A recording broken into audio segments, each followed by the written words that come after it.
Bonjour à tous. Nous allons entendre encore une petite minute ou deux que les gens se joignent et puis on va commencer.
Alors, bonjour tout le monde. On va commencer. Merci d'être avec nous ce matin. Alors, je me présente, je suis Karine Villeneuve, directrice principale Membership et partenariat à la Chambre de commerce du Montréal métropolitain. Je vous souhaite la bienvenue à ce webinaire qui s'inscrit dans l'initiative Convergence, qui, comme vous le savez sûrement, est une grande initiative portée par la Chambre et la BMO, avec l'appui de 27 partenaires collaborateurs, dont le gouvernement du Québec.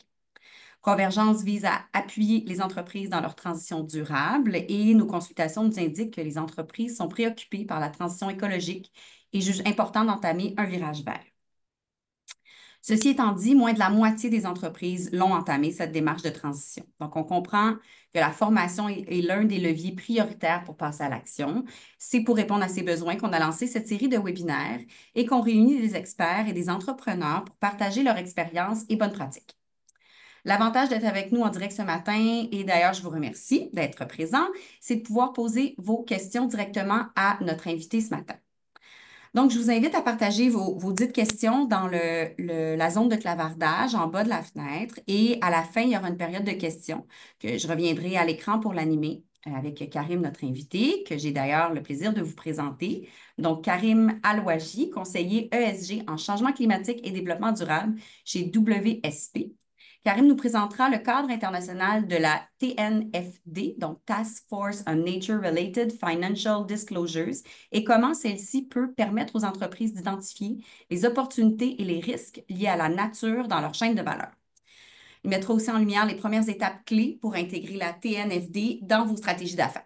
Alors voilà, Karim, je te cède la parole. Bon webinaire.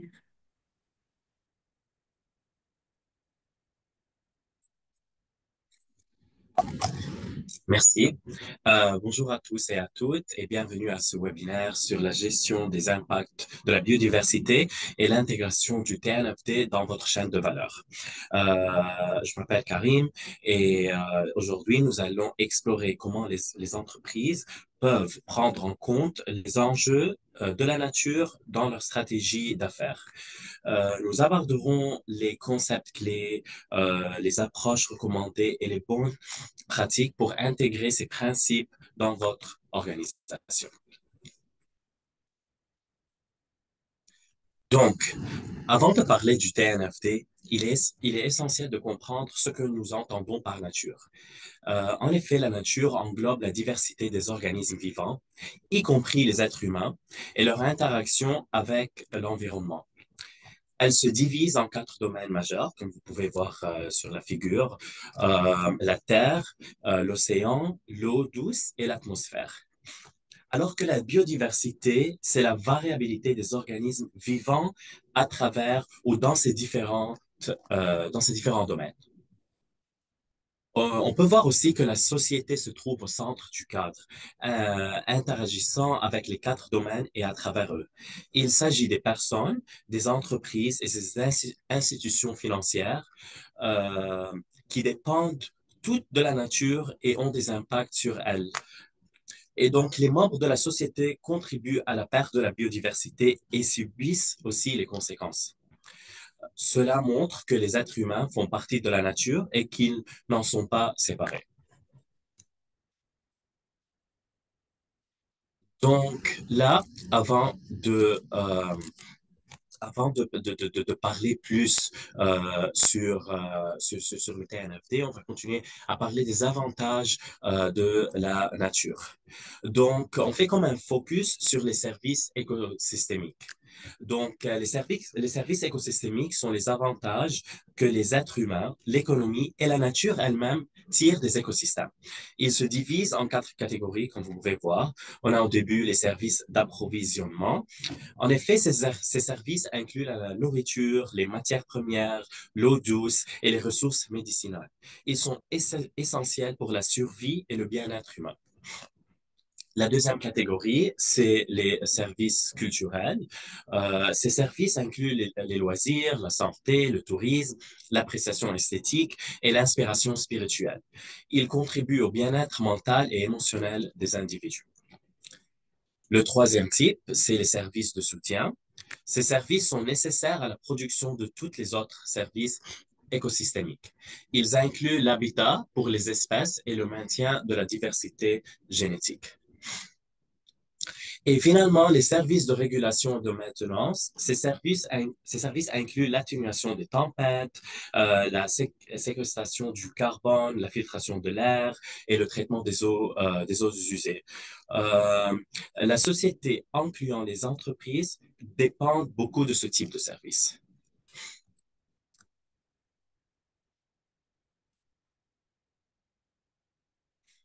Et maintenant, je veux vous parler d'une étude mondiale qui a été menée par l'IWAG, l'Université de Zurich.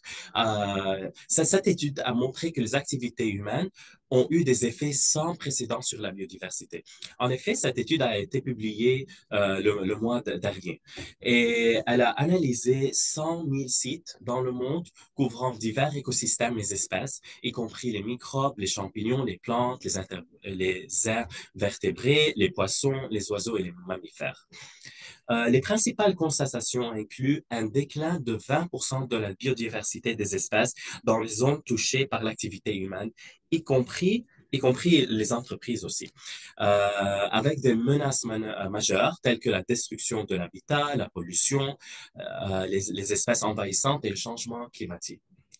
Et l'étude a aussi montré que la perte de biodiversité menace les services écosystémiques, la sécurité alimentaire et la résilience climatique. Donc, pourquoi la nature est-elle importante pour l'économie? Euh, on peut voir que plus que de la moitié du PIB mondial dépend directement de la nature. La dégradation des services écosystémiques pourrait entraîner des pertes économiques majeures. Et les réglementations se durcissent et les entreprises doivent s'adapter pour éviter les risques financiers et opérationnels. Et donc, pourquoi la nature est-elle pertinente pour les entreprises? Donc, les entreprises dépendent de la nature pour les services écosystémiques. La nature favorise également l'attraction et la rétention des employés, assure la conformité réglementaire et répond aux attentes des clients, des fournisseurs et des investisseurs. Elle contribue aussi à un avenir durable pour les personnes et la planète et elle est essentielle pour les entreprises. En intégrant les considérations de biodiversité dans leur opération, les entreprises peuvent améliorer leur résilience, réduire les risques et saisir de nouvelles opportunités. Donc, qu'est-ce que sont les facteurs mondiaux pour la nature?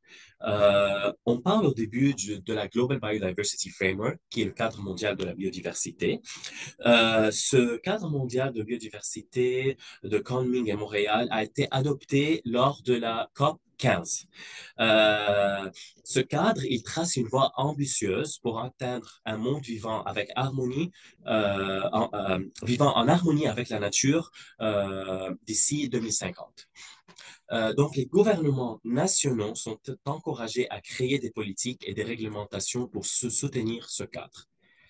Un des cibles de ce cadre, la cible 15, parle de surveiller et évaluer et divulguer les risques, les impacts et les dépendances sur la biodiversité. Et aussi, les entreprises doivent également s'engager à évaluer et à divulguer leur impact sur la biodiversité tout au long de leur chaîne d'approvisionnement et de valeur. Euh, un autre facteur, c'est l'initiative Nature Positive. Donc, l'initiative Nature Positive vise à mettre et inverser la perte de nature d'ici 2030, avec un rétablissement complet d'ici 2050. Les objectifs incluent des gains mesurables en matière de santé, d'abondance, de diversité et de résilience des espèces et des écosystèmes. Cette initiative est un résultat clé du cadre mondial de la biodiversité et les entreprises sont encouragées à adopter des pratiques qui soutiennent ces objectifs et à contribuer activement à la restauration de la nature. Donc là, je voudrais parler un peu des divulgations, des cadres et les cibles liées à la nature. Donc, on peut voir qu'il y a des cadres qui aident les entreprises pour atteindre des cibles liées à la nature, comme la cible de nature positive. Ces cadres incluent le ACD, le SBTN et le TNFD. Mais aussi, on a des divulgations et des rapports. Et on parle ici des cadres comme le GRI, le IFRS S1 et S2. Et on peut voir aussi que le TNFD est aussi un outil de divulgation. Donc, comme on peut voir, le TNFD est un cadre pour aider les entreprises euh, euh, à savoir et à gérer les risques liés à la nature, mais aussi il peut aider les entreprises pour divulguer les enjeux liés à la nature. Donc, c'est quoi le TNFD exactement? Donc, le TNFD, c'est le Task Force for Nature-Related Financial Disclosure. Il fournit des conseils aux organisations sur la divulgation de l'information et la planification stratégique liée aux risques et aux opportunités qui sont liées à la nature. Il fournit un cadre de divulgation des risques et des opportunités et fait référence à des outils et des documents de meilleure pratique. Donc, comme vous pouvez voir que le TNFD, il suit la même structure du TCFD qui est lié au climat, le Task Force for Climate-Related Financial Disclosures. Donc, on a la même structure, on a les mêmes piliers, la gouvernance, la stratégie, la gestion des risques et des impacts et outils de mesure et objectifs. Donc là, on peut voir comment le TNFD est-il structuré. Donc, on a 14 divulgations qui sont à travers les 4 piliers. On a aussi l'approche LEAP que je vais parler en détail après. Et le TNFD est soutenu par des guides sectoriels et biomatiques. Et il y a aussi des conseils supplémentaires qui peuvent aider des organisations à comprendre leurs enjeux liés à la nature. Donc, maintenant, on arrive avec l'approche du LEAP. Donc, l'approche LEAP du TNFD, ça propose un processus en 4 étapes qui guide les organisations dans dans l'identification et l'analyse de leurs enjeux liés à la nature. Donc, comme vous pouvez voir, le LEAP est un framework qui a été développé par le TNFD. Il aide les organisations à savoir c'est quoi leur enjeu lié à la nature. Donc, le LEAP est divisé en 4 étapes. On commence au début à localiser l'interface avec la nature. Donc, on comprend au début c'est quoi les activités de notre organisation par secteur et chaîne de valeur. Et on fait comme un examen des secteurs de la chaîne de valeur où on a des relations de dépendance et des impacts qui sont vraiment modérés et élevés sur la nature. Et après, on fait comme une interface avec la nature. On voit tous ces secteurs qui sont matériels sur la nature, où ils sont situés à travers nos opérations, à travers le monde. Et, à la fin, on fait comme une interface avec les sites sensibles. Après la phase de localiser, on évalue les impacts et les dépendances en détail.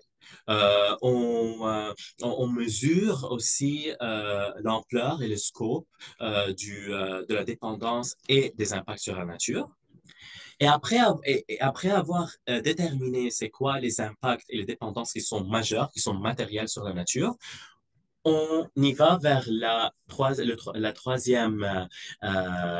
la troisième méthode là, qui est analyser, où on analyse les risques et les opportunités qui sont liés à la nature. Donc, après avoir identifié les impacts et les dépendances, on voit c'est quoi les risques et les opportunités qui sont associés à ces impacts et ces dépendances, et on les évalue et on voit la criticalité de ces risques et des opportunités.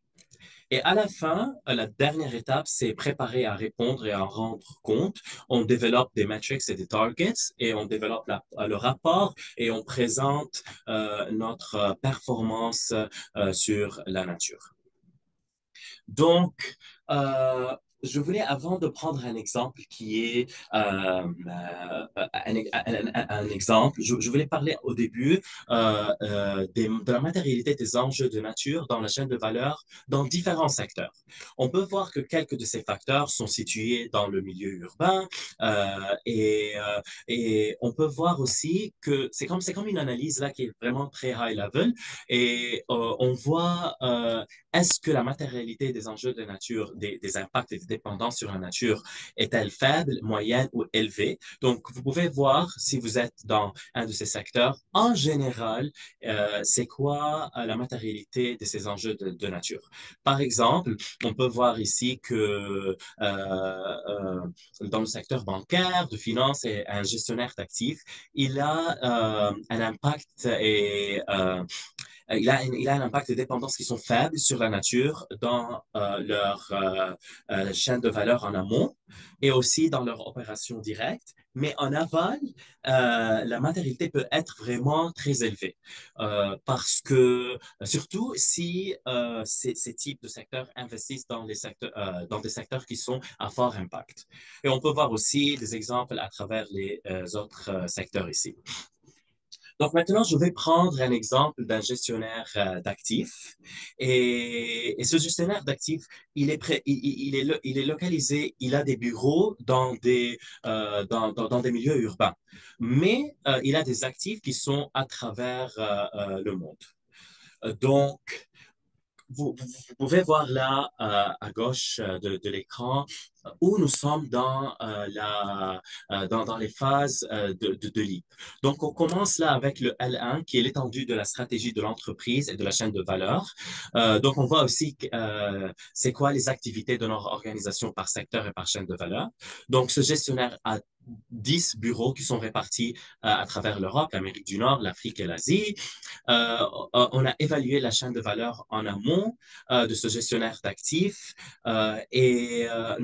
nous sommes concentrés sur les biens et les services achetés et on a pris les exigences du SBTN, qui est le Science-Based Targets for Nature, et nous nous sommes concentrés uniquement sur les fournisseurs du niveau 1. Et vous pouvez voir là les différentes catégories de fournisseurs. Et dans la chaîne de valeur à l'aval, on voit tous les types d'actifs que ce gestionnaire a. Donc, on a 17 catégories en total d'actifs. Donc, voir les résultats de localiser là. Donc, vous pouvez voir la localisation des opérations directes des actifs de l'entreprise à travers le monde. Donc oui, on peut voir les opérations directes et les actifs où ils sont situés. Pour le L2, on évalue là la gravité des impacts et des dépendances pour les opérations directes et les catégories d'actifs.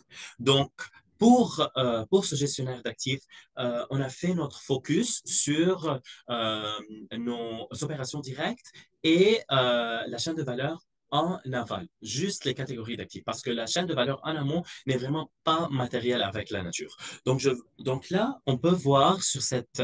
Donc avant de construire cette matrice, on a regardé les différentes catégories d'actifs qu'on a et on a fait comme une évaluation qui est vraiment très genre high level pour savoir c'est quoi les impacts et les dépendances qui sont en général associés à ces catégories d'actifs. Et donc, euh, et donc, on a pu identifier cela avec un outil qui s'appelle Encore. Cet outil peut nous aider à voir en général c'est quoi les impacts et les dépendances qui sont associés à à vraiment presque tous les secteurs. Et donc, on a aussi revu les résultats d'Encore. On a fait une analyse un peu plus détaillée. Et donc, vous pouvez voir là sur la matrice les différentes catégories où ils sont situés, dépendant au nombre d'impacts qui sont vraiment modérés et élevés sur la nature et le nombre de dépendances aussi. Donc, par exemple, E13, c'est la catégorie des autoroutes, des routes et des tunnels. Et donc, on peut voir qu'on a beaucoup d'impacts élevés et modérés sur la nature, mais aussi on a beaucoup de dépendances élevées et modérées sur la nature. Et donc, on a construit cette matrice et vous pouvez voir toutes les catégories qui sont en rose, ils sont généralement associés avec des, avec des impacts et des dépendances qui sont élevés sur la nature. Et on peut remarquer aussi que la catégorie E18, ce sont les opérations directes. Donc, on peut remarquer que les activités directes de l'entreprise ont été identifiées comme non significatives parce qu'il y a un nombre qui n'est pas élevé d'impact dépendant sur la nature. Ils ont des faibles impacts dépendants sur la nature. Et donc, le reste de l'analyse sera juste sur la chaîne de valeur qui est principalement en aval. Donc, maintenant, on veut voir où se situent les catégories d'actifs présentant des dépendances et des impacts potentiels modérés et élevés, et lesquels sont situés dans des zones écologiquement sensibles. Donc là, dans ce tableau, vous pouvez voir toutes les catégories d'actifs qu'on a identifiées comme matériels, comme catégories qui ont beaucoup d'impact et de dépendance élevés et modérés sur la nature. Et on a fait comme un pourcentage d'actifs pour chaque catégorie et voir combien d'actifs pour chaque catégorie interagissent avec des sites écologiquement sensibles. Et donc, on a évalué une criticité des catégories d'actifs. Donc, quand on a une criticité élevée, ça veut dire que cette catégorie est généralement associée avec un grand nombre d'impacts de dépendance sur la nature la majorité des actifs interagissent et sont situés dans des milieux qui sont vraiment sensibles. Et on a aussi une criticité modérée. Là, on a genre un grand nombre d'impacts de dépendance qui sont élevés et modérés sur la nature. Mais là, la moitié des actifs pour ces catégories, ils interagissent avec des milieux sensibles. Et quand on a une faible criticité, on voit que tous nos actifs dans ces deux catégories qui sont en vert Donc, tous ces actifs ne sont pas situés dans des milieux sensibles. Et comment on a fait ça? Donc, on a utilisé l'outil IBAT. Euh, donc, euh, donc là, vous pouvez voir un exemple d'une carte qui montre un exemple de chemin de fer et on montre pourquoi ce chemin de fer est vraiment un actif critique. Parce que cet actif, on peut voir sur la figure qu'il interagit avec une zone présentant un score de réduction des espèces menacées élevé. Il traverse aussi une zone à forte intégrité écosystémique et il y a un chevauchement avec une zone clé pour la biodiversité. Et donc, en plus, ces actifs qui sont vraiment des chemins de fer, sont généralement associés à un grand nombre d'impacts et de dépendances sur la nature.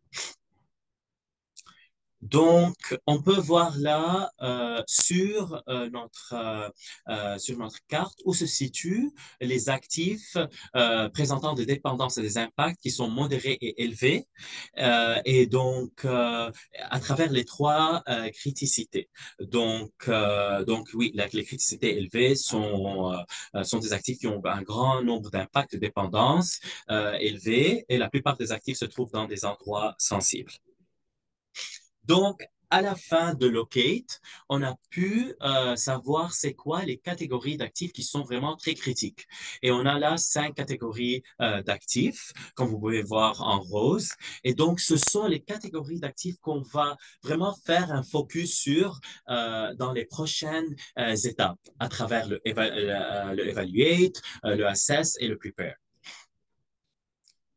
Donc maintenant, on arrive au résultat d'évaluer et analyser. Donc, on a identifié c'est quoi les catégories d'actifs qui sont vraiment très critiques.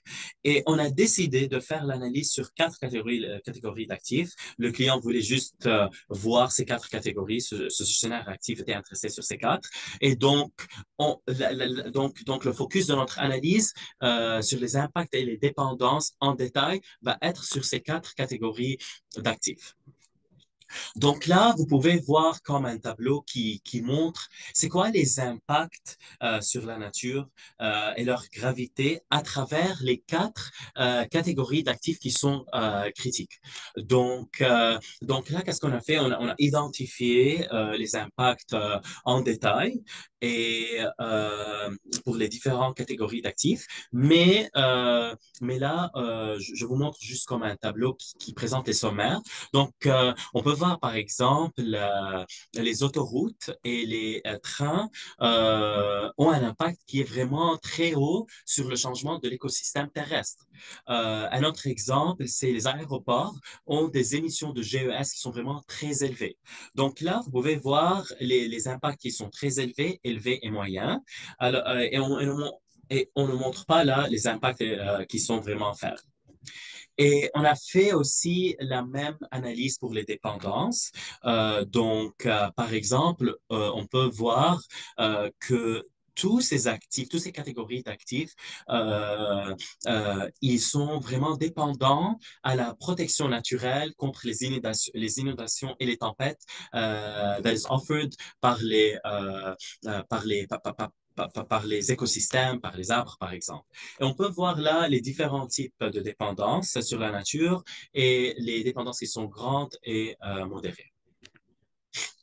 Et donc, après avoir déterminé les impacts et les dépendances qui sont vraiment élevés ou modérés à travers les 4 catégories d'actifs, maintenant on arrive vers la catégorie de assess. Et là, on identifie à travers les 4 catégories d'actifs, c'est quoi les risques qui sont liés à la nature pour ces catégories.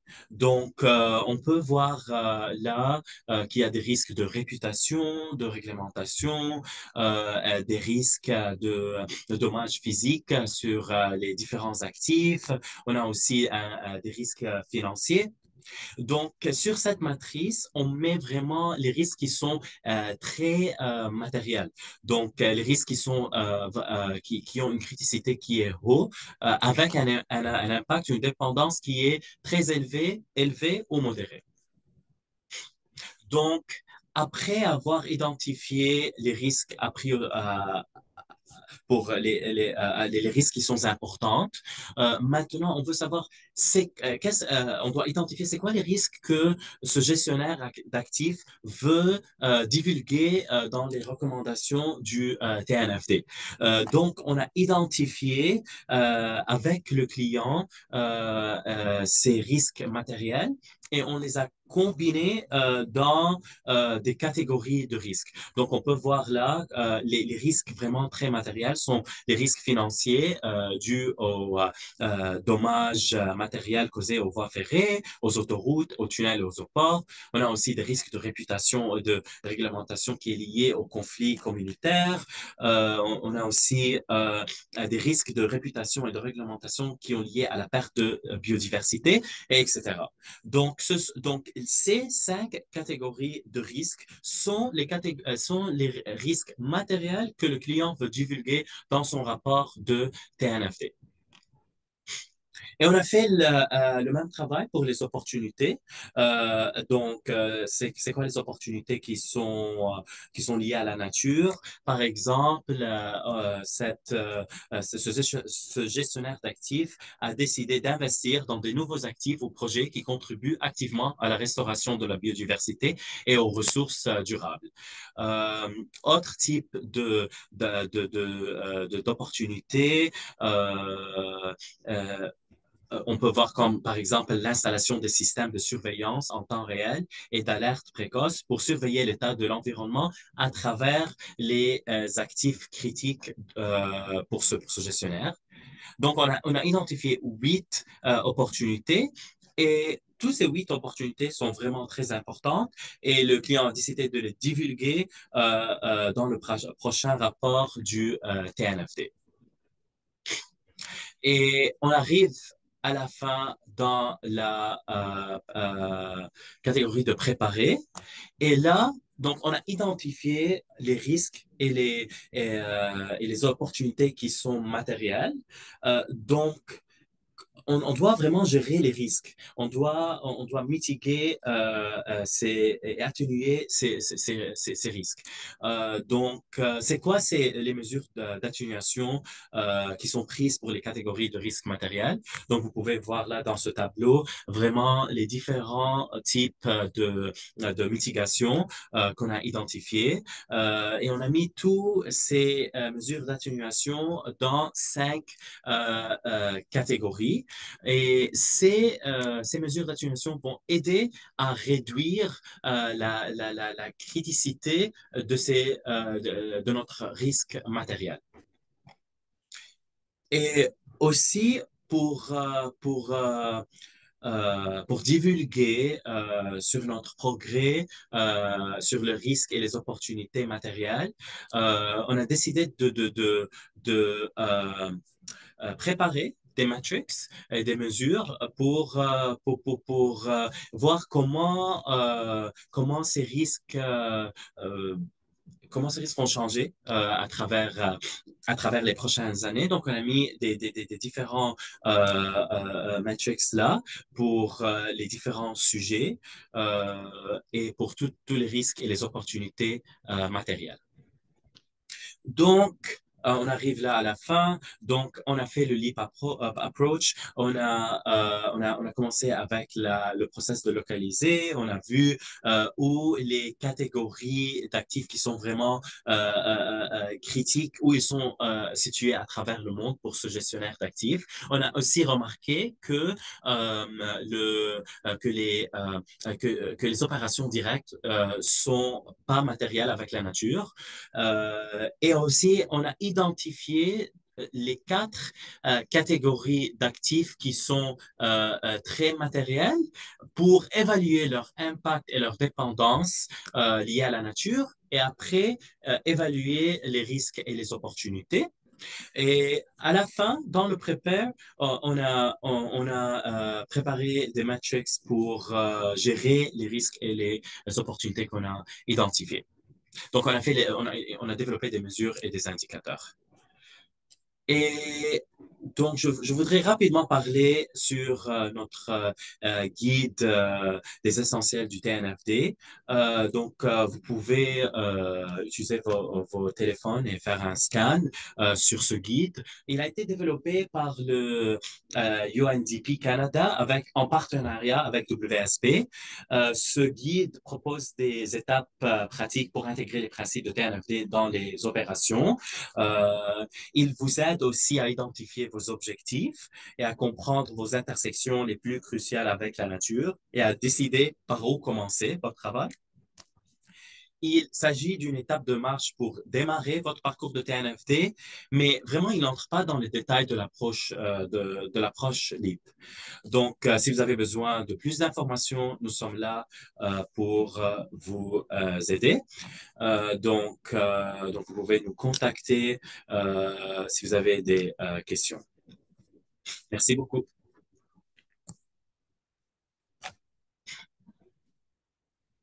Merci beaucoup, Karim.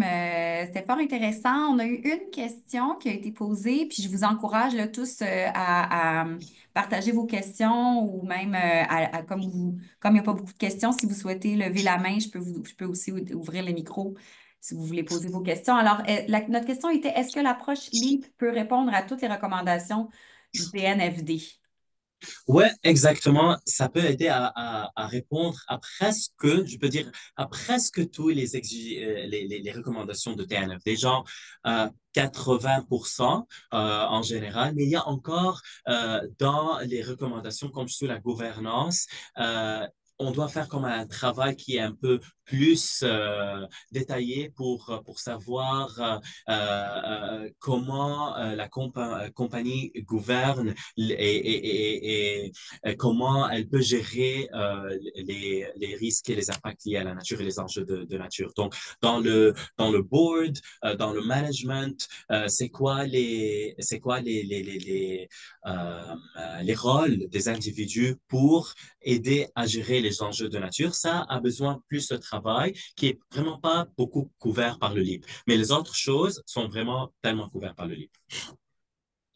Qu'est-ce qui seraient tes conseils pour des PME qui auraient moins de ressources humaines, ou financières, mais qui souhaiteraient quand même commencer leur parcours TNFD?